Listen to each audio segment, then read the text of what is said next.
Teknologi khususnya teknologi informasi berkembang dengan pesat. Bahkan artificial intelligence atau kecerdasan buatan tumbuh melampaui daya pikir manusia itu sendiri. Teknologi informasi mempercepat pembangunan di segala lini, tak terkecuali di ranah pertanian. Meskipun bukan suatu temuan luar biasa, tetapi kepiawaian Dr. Nopayanti menciptakan aplikasi Pak Tani telah berhasil membuat percepatan perkembangan dunia pertanian. Selengkapnya inilah Bukan Basa-basi bersama Dr. Nopayanti, Sekretaris Dinas Pertanian Kota Palembang. Saudara, banyak jalan menuju Roma, banyak cara untuk mengabdikan diri. Tak juga harus mewah ataupun besar. Banyak orang berangkat dari hal kecil, namun pengabdian ini sangat bermanfaat bagi kehidupan manusia. Nah, kali ini kami akan menghadirkan sosok Nopayanti, seorang dokter di bidang pertanian. Inovasinya membuat aplikasi untuk dunia pertanian. Seperti apa aplikasi yang dijuluki aplikasi Pak Tani? Ikuti kami dalam bincang ringan bersama Dr. Nopayanti dalam Bukan Basa-basi bersama saya, Marhama.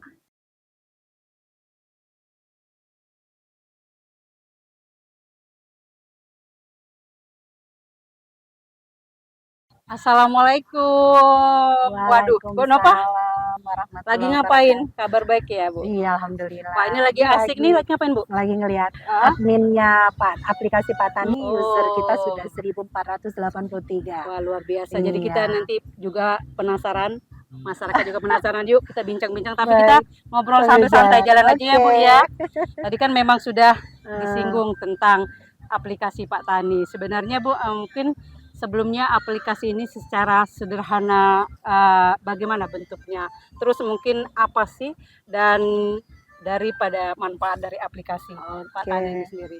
Iya, jadi aplikasi Pak Tani ini adalah suatu lapak jual beli secara online yang menghubungkan pedagang, petani, peternak, seluruh produk pertanian secara menyeluruh dan turunannya itu bisa diperdagangkan user sebagai penjual maupun pembeli. Jadi seperti OLX, ada lapak jual beli, ada pedagang dan ada pembeli.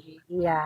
Jadi memang luar biasa manfaat dari aplikasi ini, Bu. Iya. Jadi sudah cukup banyak ya, Bu ya. Iya, usernya sudah cukup banyak.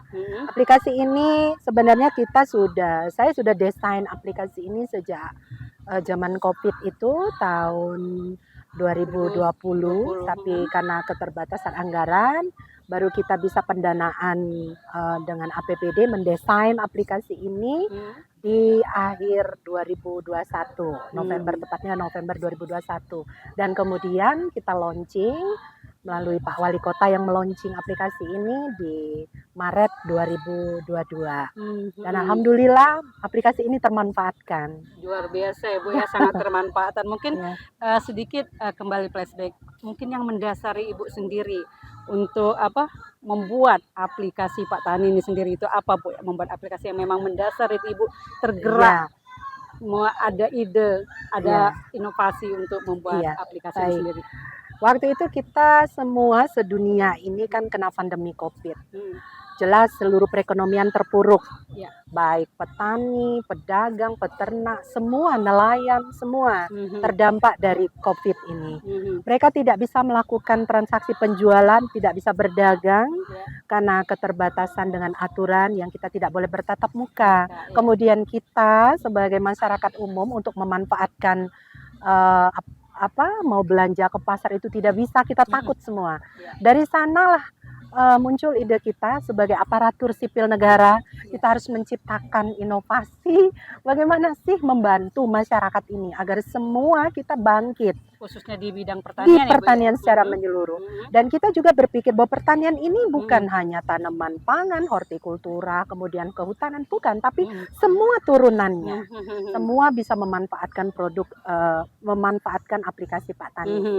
Nah, dari sana tercetuslah bagaimana supaya kita bisa mempertemukan mereka yang yang mereka akhirnya sulit untuk ke pasar, menjajakan dagangannya, semua pada takut. Tapi terlepas dari itu sebenarnya ada nawaitu saya yang jauh lebih diharapkan, harapan saya bisa bermanfaat untuk kemaslahatan umat, yaitu memotong rantai tata niaga. Nah, jadi aplikasi ini sebenarnya sebelum pandemi COVID pun sudah terpikirkan bagaimana sih kita bisa memutus rantai tata niaga, memotong rantai tata niaga itu untuk menjadi lebih pendek, sehingga petani, pedagang, peternak bisa memanfaatkan aplikasi ini dengan harga yang langsung ke konsumen, dan konsumen pun mampu membeli dengan daya beli mereka, mampu membeli dengan harga yang cukup pas, tidak ada perantara-perantara yang dilewati. Nah, ternyata Qadarullah kesininya ada pandemi COVID, tambah lagi aplikasi ini momennya pas, gitu. Karena membantu masyarakat tidak boleh tatap muka, sementara harus terus berjalan perekonomian dengan munculnya aplikasi ini. Ya mungkin Ibu juga bisa menyampaikan, menjelaskan sedikit kepada publik bahwa aplikasi ini bermanfaat untuk petani mungkin. Nah, ini kata-kata petani ini mungkin masih ada, khusus petani mungkin juga bisa menjelaskan. Iya. Jadi sebenarnya aplikasi ini bukan hanya untuk petani. Jadi pedagang buah, pedagang sayur, warung kecil, pengrajin, semua. Pedagang pempek pun bisa, karena pempek itu turunan dari produk pertanian. Kemudian pedagang furniture, mebel, seperti yang memanfaatkan kayu, mereka dari kehutanan, kayu-kayu, rotan, semua bisa memanfaatkan ini. Bahkan pedagang kerupuk, keripik pisang pun bisa memanfaatkan aplikasi ini. Ini sangat kita buat segeneral mungkin, sehingga semua orang mampu masuk, semua segmen mampu masuk ke dalam aplikasi ini.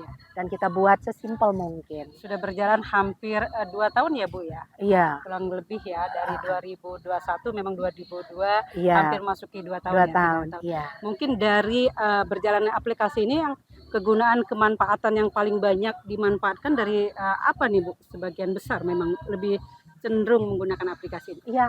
Yang pasti pedagangnya, user sebagai penjual, user sebagai pembeli, ini kan mengikuti.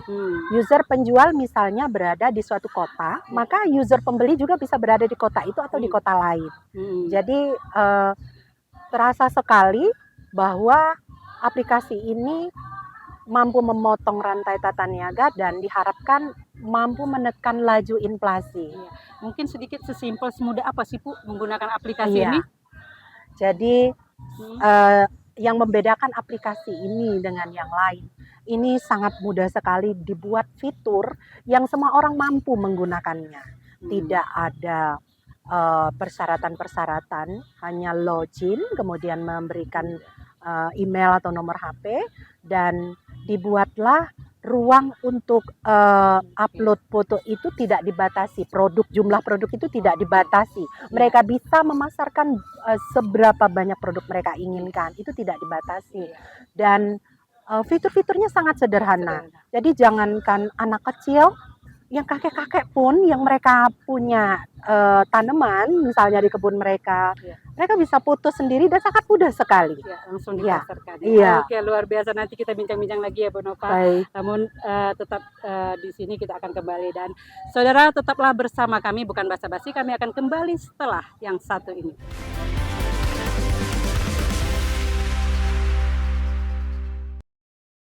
Saudara, terima kasih masih bersama kami, bukan basa-basi, dan tentunya masih bersama Dr. Nopayanti. Bu, kembali kita ngobrol-ngobrol lagi, dan seperti kita tahu bahwa Ibu saat ini kan sudah memiliki pendidikan cukup tertinggi ya Bu ya, S3 ya Bu ya, doktor ya Bu ya. Mungkin dalam hal ini sendiri Bu berpandangan bagaimana Bu? Memang Ibu PNS bukan dosen. Mungkin ada pandangan Ibu sendiri tentang bagaimana sih pertanian kita di Indonesia, khususnya untuk Sumatera Selatan ini sendiri, gimana Bu? Baik, jadi saya menjawab ini kapasitasnya sebagai aparatur sipil negara ini sepertinya ya. Baik, pertanian di Indonesia ini kalau kita mau bicara secara general, jadi secara universal memang masih sangat ya bagaimana kalau mau dibilang tertinggal dari Iya. negara lain ya Hmm. mungkin iya gitu. Hmm. Tapi sebenarnya potensi kita tidak kalah dengan negara lain.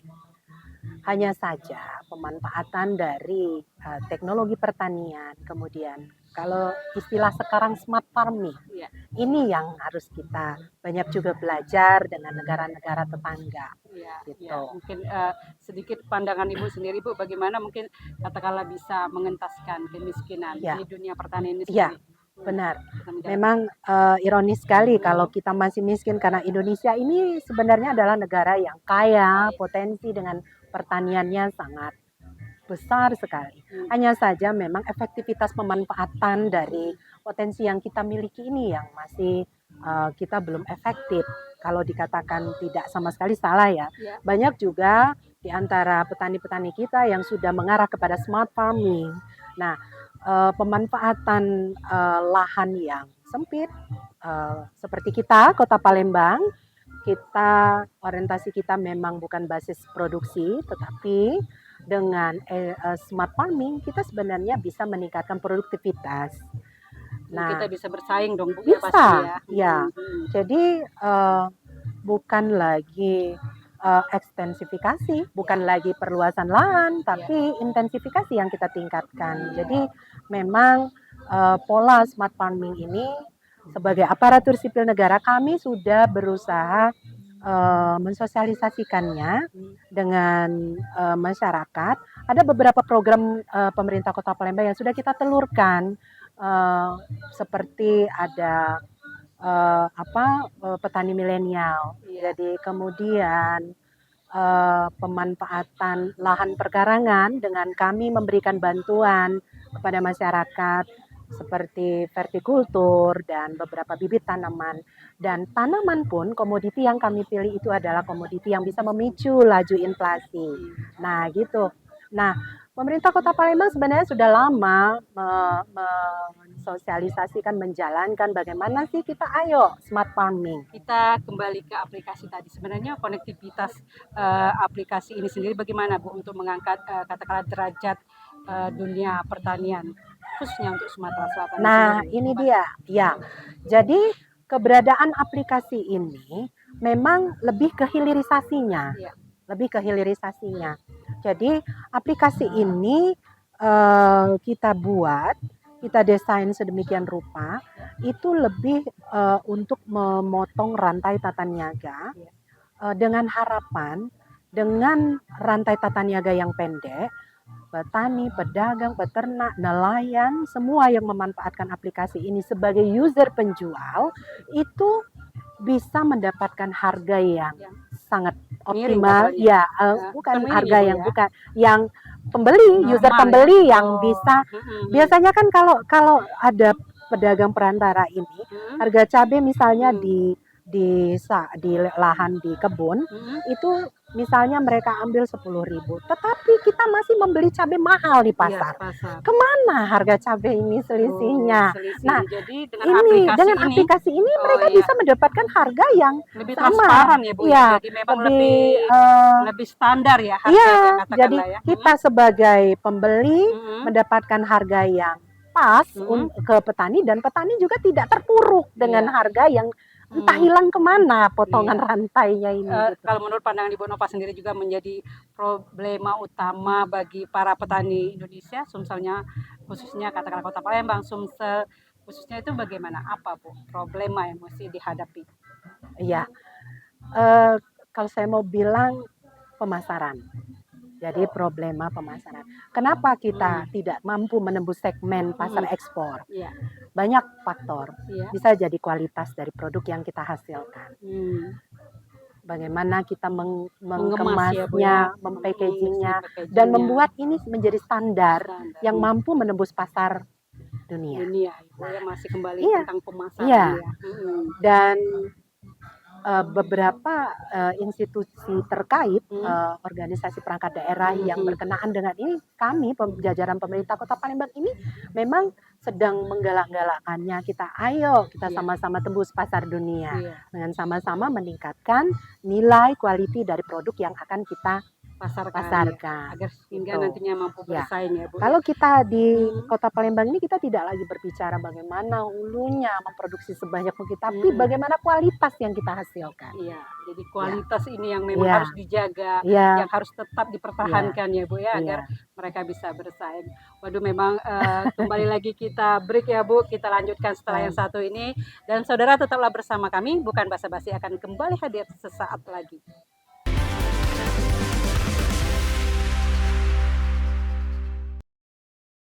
Saudara, terima kasih. Kami kembali bukan basa-basi dan tentunya masih bersama Dr. Nopayanti. Luar biasa tadi kita sudah banyak ngobrol ya Bu ya tentang aplikasi Pak Tani.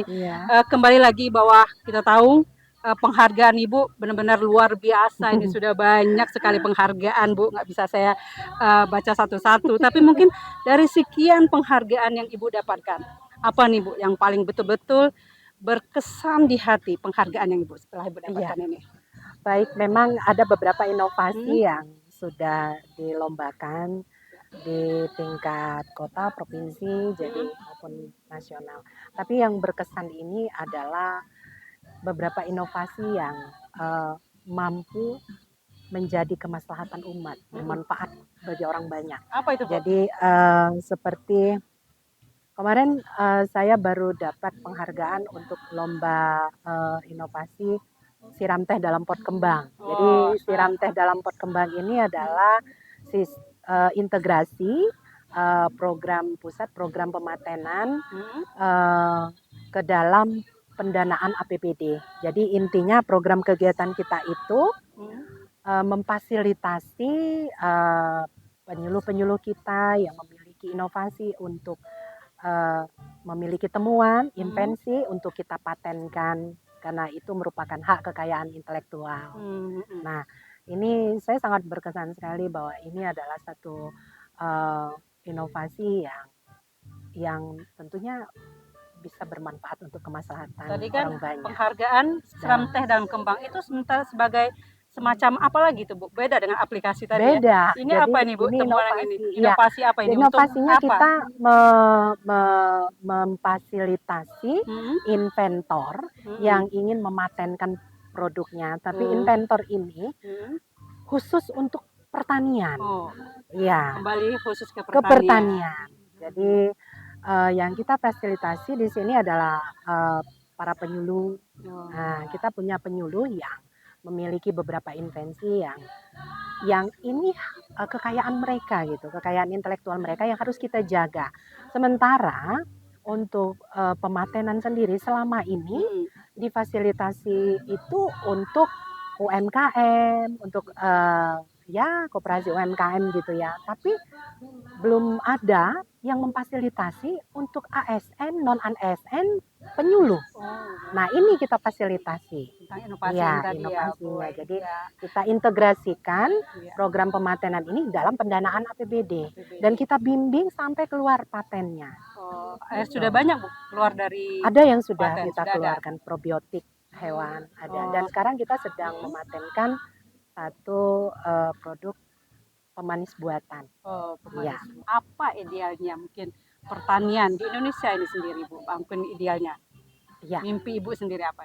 Tentu mimpi saya berkiblat dengan pertanian yang sudah sukses pada negara-negara tetangga ya. Saya kepengennya pertanian di Indonesia ini di walaupun ini kota Palembang gitu, tidak kita hanya berpikir bahwa pertanian itu bertanam, bercocok tanam, menghasilkan produk, tidak seperti itu gitu. Berkotor-kotoran, tidak seperti itu. Dan saya dulu menangis ketika dapat PMDK dulu zaman dulu ya, waktu S1 saya diterima tanpa tes di Fakultas Pertanian. Saya tidak mau gitu karena memang bukan jiwa saya untuk berpanas-panas gitu kan, berbecek-becek. Ternyata kesininya saya baru tahu, oh pertanian ini kita bisa ke hilirisasi gitu. Kalau kita kalah di hulu, kenapa tidak kita ambil hulunya orang, kita hilirisasikan gitu. Ya, jadi mimpi Ibu sendiri apa jadi kembali lagi ke mimpi tadi, bagaimana pertanian kita? Pertanian itu saya kepingin walaupun kita tidak mampu di sisi hulu, tapi kita mampu menghilirisasinya, menduniakan hilirisasi kita gitu loh. Ya, kembali lagi mungkin kata Ibu tadi juga ada sebut seperti negara tetangga, seperti merujuk ke Thailand, Bu, ya. Secara kasat mata memang, bergema bahwa produk hortikultura di daerah di Thailand ini memang benar-benar luar biasa. Apakah Indonesia bisa, Bu, bersaing, mampu nanti bersaing ke negara-negara salah satunya Thailand Ya, sendiri? kenapa tidak? Hmm. Terakhir baru-baru ini, saya menghadiri pertemuan, yang difasilitasi oleh Pemkot ini Hmm. kaitan dengan, smart. Jadi smart, bagaimana sih, eee, kita mampu dunia pertanian ini bisa Hmm. menggerakkan perekonomian gitu secara smart gitu kan. Nah, kenapa tidak kita tidak mampu? Saya bersama beberapa UMKM duduk sebagai peserta dan saya tanya, mereka tidak memproduksi kolang-kaling, Iya. mereka tidak menanam kolang-kaling, tapi mereka mampu membuat kolang-kaling ini kehilirisasinya dikemas, kemudian diolah dan mampu menembus pasar ekspor. Iya. Sudah ada jalannya. Nah, jadi menurut saya kenapa kita tidak bisa gitu loh? Seperti daerah Thailand, mereka tidak luas, tidak seluas kita. Iya. Tapi mereka mampu. Kita maunya makan apa? Jambu Thailand, Iya, semuanya ya, Bangkok Bangkok. ada semua Iya, ya. kenapa kita tidak mampu Bet seperti mereka? hmm. Oke, kita kalah dengan Hmm. teknologi di sisi hulu, tapi Mhm. kita bisa memanfaatkan IT kita, marketnya kita untuk menembus seperti aplikasi Pak Tani Tani ini. tadi. Harapan saya ini mampu menembus pasar dunia. Iya. Usernya bukan hanya orang Indonesia. Iya. Tadi kelemahannya mungkin atau bagaimana seharusnya supaya dunia pertanian ini begitu maju, Bu, ya katakanlah salah satunya tadi yang kita negara Thailand itu sendiri ya, Bu. Yang kita lakukan itu mungkin, maju, kembali lagi mungkin apa nih tekad, perjuangan, kegigihan kita sendiri untuk mencapai itu sendiri, Bu? Baik, jangan berhenti belajar. Jangan berhenti mencari ilmu, jangan berhenti dengan jangan cukup dengan sebatas punyanya kita. Jadi kita harus melek mata, kita harus melihat, mengintip dan beradaptasi gitu kan. Uh, Kenapa mereka mampu, kenapa kita tidak gitu kan. Seperti yang saya bilang gitu kan. Untuk kita, kalau kita pun tidak mampu untuk sisi hulunya kita datangkan, tapi kan kita mampu dari sisi hilirnya. Jadi kenapa tidak gitu loh. Ya. Oke, baik Bu. Mungkin ini terakhir Bu. Katakanlah kalau seandainya nih Ibu nanti selaku pembuat kebijakan, katakanlah kan kita kan nggak tahu ke depan kan Bu bisa membuat satu kebijakan. Mungkin apa Bu yang akan Ibu lakukan untuk dunia pertanian ini sendiri?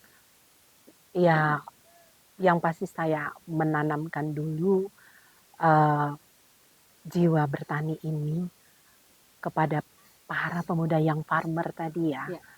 bahwa uh, pertanian ini tidak seperti yang kita bayangkan berada dalam lingkup yang sempit, kemudian bersusah payah, berpanas-panas, tidak seperti itu gitu kan. Ya.